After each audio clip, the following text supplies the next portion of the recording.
Seorang pria yang telah melakukan kejahatan dengan menghilangkan nyawa lebih dari 300 orang anak hanya divonis 16 tahun penjara dan dia hanya menjalani 14 tahun penjara dan dibebaskan hanya karena alasan berkelakuan baik. 2 tahun setelah bebas, ia dinyatakan menghilang entah pergi kemana. Ada yang mengatakan bahwa dia mengganti namanya dan ada juga yang mengatakan bahwa dia tetap melakukan aksinya ke negara-negara lainnya. Simak kisah lengkap dari penbumbun, pemerkaos, dan juga penculik anak-anak yang satu ini, Pedro Alonso Lopez.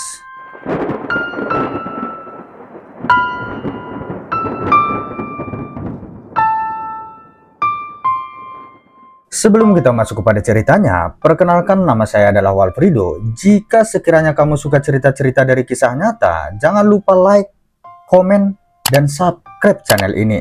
Dan jangan lupa juga bagikan kepada teman-teman kamu, agar teman-teman kamu tahu apa yang kamu tahu.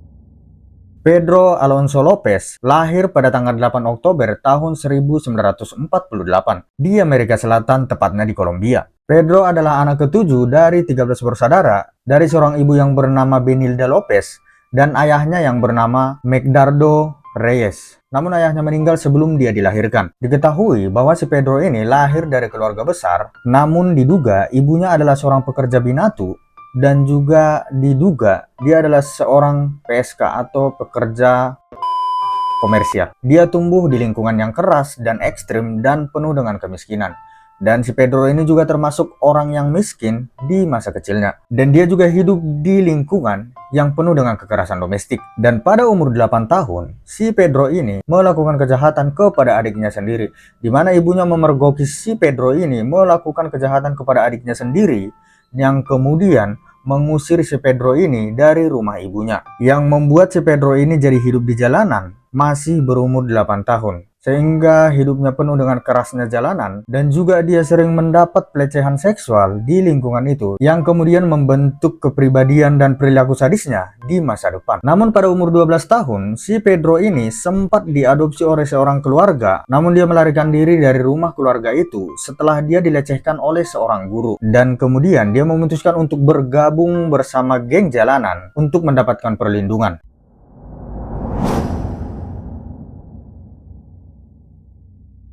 Dan setelah menginjak umur 21 tahun, tepatnya pada tahun 1969, dia melakukan kejahatan pertamanya. Pada tahun 1969, si Pedro Lopez ini ditangkap polisi karena telah melakukan pencurian mobil. Dan dia dihukum penjara selama 7 tahun. Dan di dalam penjara itu, dia malah menjadi korban pemerkosaan oleh teman satu selnya. Dan dia diperkaos oleh 3 orang di dalam sel itu. Namun meskipun diperkaos, si Pedro Lopez ini tidak tinggal diam, di mana dia membumbun orang yang telah memperkaosnya di dalam penjara itu. Karena ulah pembumbunannya itu, sehingga hukumannya diperpanjang lebih lama lagi. Yang kemudian, ini adalah awal yang membentuk kejahatannya setelah dia keluar dari penjara.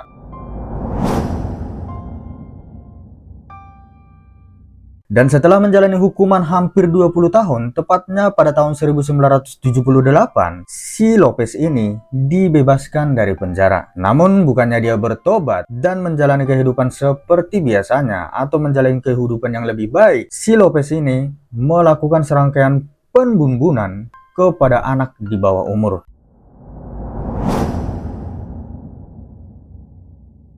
Setelah dibebaskan dari penjara, si Pedro Alonso Lopez ini mulai melakukan serangkaian pembumbunan di daerah Amerika Selatan. Tepatnya di Peru, dia telah melakukan kejahatan pembumbunan dengan membumbun anak-anak lebih dari 100 orang. Yang dimana dia melakukan aksinya itu kepada anak-anak atau gadis-gadis kecil yang berumur antara 7 sampai 12 tahun, dengan cara dia menjanjikan sesuatu kepada anak-anak itu, contohnya seperti permen, duit, atau apapun dia lakukan untuk membujuk si anak-anak kecil ini untuk pergi dari tempat itu. Kemudian setelah dia membawa ke tempat yang sepi, dia akan memperkaosnya mencekiknya hingga benar-benar si anak gadis ini meninggal dunia. Dan pada suatu ketika, si Pedro Alonso Lopez ini sempat ditangkap oleh suku asli orang Peru, di mana dia melakukan aksinya dengan mencoba menculik anak kecil yang masih berumur 9 tahun, dan kemudian dia ditangkap dan diadili oleh suku asli di tempat itu. Dia dikubur di dalam pasir, dan rencana suku asli ini, dia dibiarkan di situ hingga meninggal dunia. Namun, ada seorang misionaris atau bisa dikatakan seperti pemuka agama mengatakan itu adalah hal yang tidak baik. Kemudian mereka mengantarkannya ke kantor polisi. Tapi sesampainya di kantor polisi, polisi bukannya menahannya, malah melepaskannya dan hanya mendeportasi dia kembali ke Kolombia.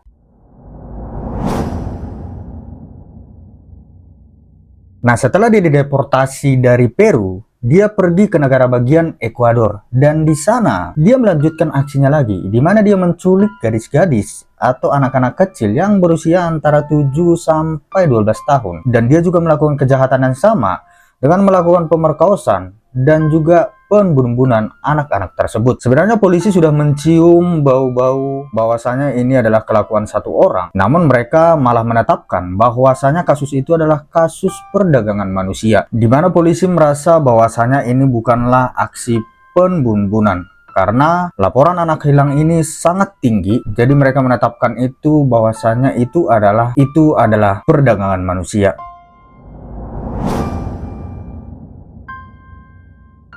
Hingga pada tahun 1980, Ekuador ini dilanda banjir bandang yang termasuk besar, yang dimana banjir bandang inilah yang membawa dan membongkar kasus tersebut. Dimana setelah banjir bandang itu ditemukan banyak tulang benulang, bagian-bagian tubuh dari gadis-gadis yang telah dilaporkan hilang tersebut. Setelah diperiksa, setelah dicocokkan, bahwasanya tulang benulang itu adalah tulang benulang orang yang telah hilang, dan itu adalah korban si Pedro Alonso Lopez ini. Dan penyelidikan itu mengarah kepada si Lopez, karena kebetulan si Lopez ini melakukan aksinya lagi dan tertangkap oleh masyarakat setempat. Dia melakukan aksinya, dia menculik seorang anak yang bernama Maria yang masih berumur 12 tahun. Tapi aksinya tersebut diketahui oleh pedagang yang ada di situ, sehingga mereka sempat cekcok di situ dan melakukan fight atau melakukan pertengkaran, dan membuat si Pedro Alonso Lopez ini babak belur, sehingga dia ditahan di situ hingga polisi tiba. Dan akhirnya si Pedro Alonso Lopez ini ditangkap polisi dan dijatuhi hukuman. Awalnya si Pedro Alonso Lopez ini tidak mengakui kejahatannya, bahwasannya dia ini telah melakukan kejahatan keji dengan membunuh anak-anak kecil yang ada di Peru, Ekuador, Kolombia, dan sebagainya. Dia tidak mengakui itu, sehingga dia dipenjara hanya kasus percobaan penculikan anak. Tapi polisi tetap notis bahwa yang melakukan kejahatan ini adalah si Pedro Alonso Lopez ini.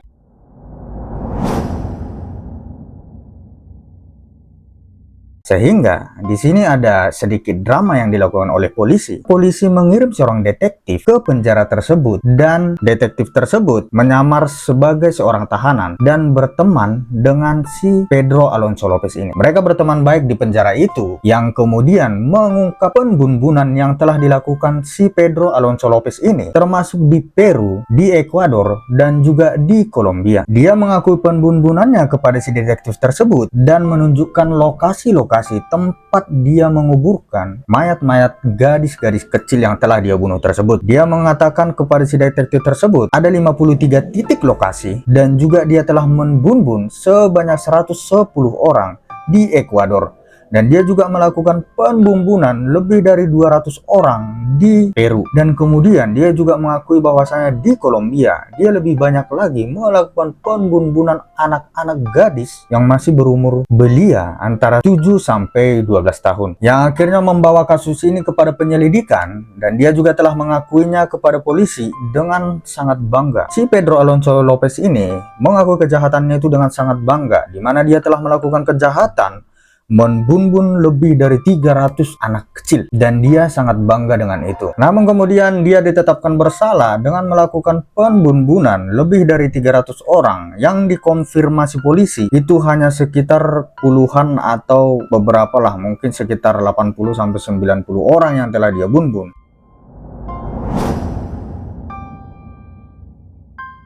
Namun pada saat itu, lemahnya sistem hukum yang ada di Ekuador, dia hanya dihukum selama 16 tahun penjara. Bahwasanya di negara tersebut itu adalah hukuman tertinggi dari orang-orang yang telah melakukan kejahatan. Nah, di sini kita bisa menyaksikan bahwasanya lemahnya sistem hukum di dunia dan lemahnya sistem peradilan yang ada di dunia pada saat itu, di mana seorang yang telah melakukan kejahatan yang keji hanya dipenjara sebanyak 16 tahun saja. Dan aneh dan uniknya, si Pedro Alonso Lopez ini hanya menjalani hukumannya sebanyak 14 tahun. Dan dia dibebaskan setelah 14 tahun penjara dengan alasan dia berkelakuan baik. Dan kemudian dia dideportasi ke Kolombia.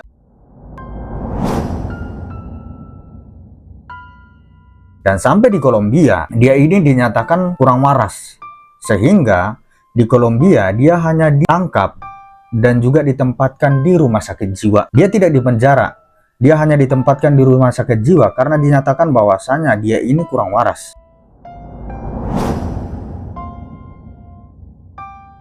Pada tahun 1994, pada kebebasannya, setelah dia dideportasi ke Kolombia, dia dirawat di Kolombia hingga pada tahun 1998 dan dia dibebaskan dari rumah sakit jiwa tersebut. Dengan catatan syarat pembebasannya dia harus melapor ke pihak berwenang secara berkala pada masa pembebasannya tersebut. Namun pada tahun 1999, itu adalah tahun di mana si Pedro Alonso Lopez ini menampakkan dirinya sebelum dia menghilang, di mana dia pergi ke pendudukan sipil atau kedukcapil untuk menetapkan kewarganegaraannya. Mulai dari situ, dia menghilang entah kemana. Mulai berita-berita tersebar bahwasanya ada yang mengatakan dia telah mengganti namanya, baik itu nama depan dan nama belakangnya. Ada juga yang mengatakan dia dibunuh oleh keluarga para korban yang ada di negara tersebut. Dan ada juga yang mengatakan bahwasanya dia pergi ke negara-negara lain untuk melakukan aksinya. Hingga saat ini, tidak ada yang mengetahui di mana si Pedro Alonso Lopez ini. Sampai pada tahun 2002, Polisi Nasional Kolombia dan Interpol telah mengeluarkan surat penangkapan si Pedro Alonso Lopez karena menurut polisi, ada beberapa kasus yang sangat-sangat mirip dengan kasus si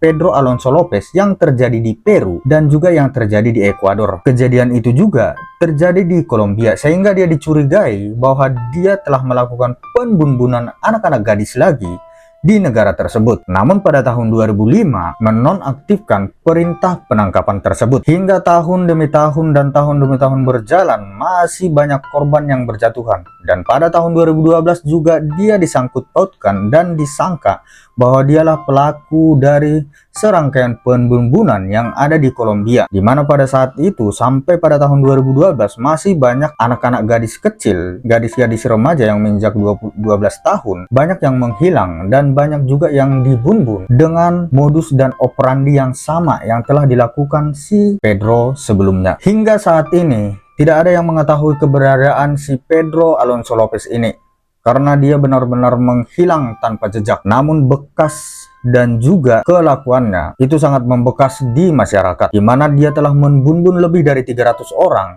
di 3 negara bagian, termasuk di Peru, Ekuador, dan juga Kolombia. Keluarga-keluarga korban juga tidak memaafkan si Pedro ini karena kelakuannya yang benar-benar di luar nurul dan juga sadis. Banyak rumor yang mengatakan bahwasanya dia masih melakukan serangkaian kejahatan yang telah dilakukan. Hingga saat ini juga masih banyak yang mengatakan dia masih melakukan kejahatannya dengan berpura-pura menjadi seorang kakek, atau berpura-pura menjadi seorang yang dermawan, atau bahkan dia melakukan aksinya yang keji secara diam-diam. Dan ada juga yang mengatakan bahwa dia pergi ke negara-negara yang lain. Dia juga pengen merasakan fantasi pembunuhan di negara-negara lain. Atau jangan-jangan dia sekarang lagi di negara ini. Waspada dan tetap hati-hati.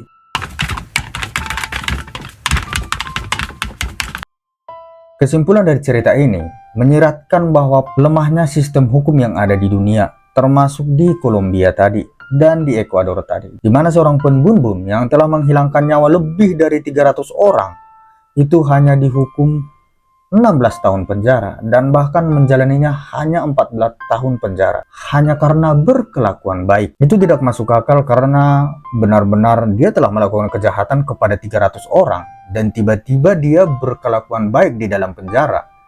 Itu sesuatu hal yang sangat di luar nalar menurut saya. Nah, juga kembali seperti yang saya katakan di video-video sebelumnya, masa kecil seseorang itu sangat berpengaruh ke masa depannya, di mana pada kasus-kasus sebelumnya seperti si Alexander Pichaskin, Andrei Chikatilo, dan lain-lain, mereka itu selalu mengalami masa trauma pada masa kecil, di mana mereka dilecehkan, dibully, bahkan dirundung oleh orang-orang dewasa dan atau teman-temannya. Begitu juga dengan kasus si Pedro Alonso Lopez ini. Itu awal mulanya adalah ketika dia diusir dari rumahnya dan dia hidup di jalanan, sehingga dia mengalami pelecehan beberapa kali di jalanan. Sampai-sampai dia mungkin trauma dan mengingat itu sehingga mengubah perilakunya di masa depan.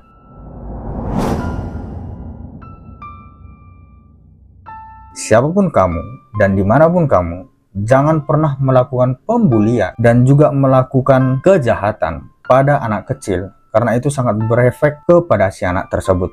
Mungkin bagi kita itu hanya biasa saja, namun bagi mereka itu adalah suatu neraka.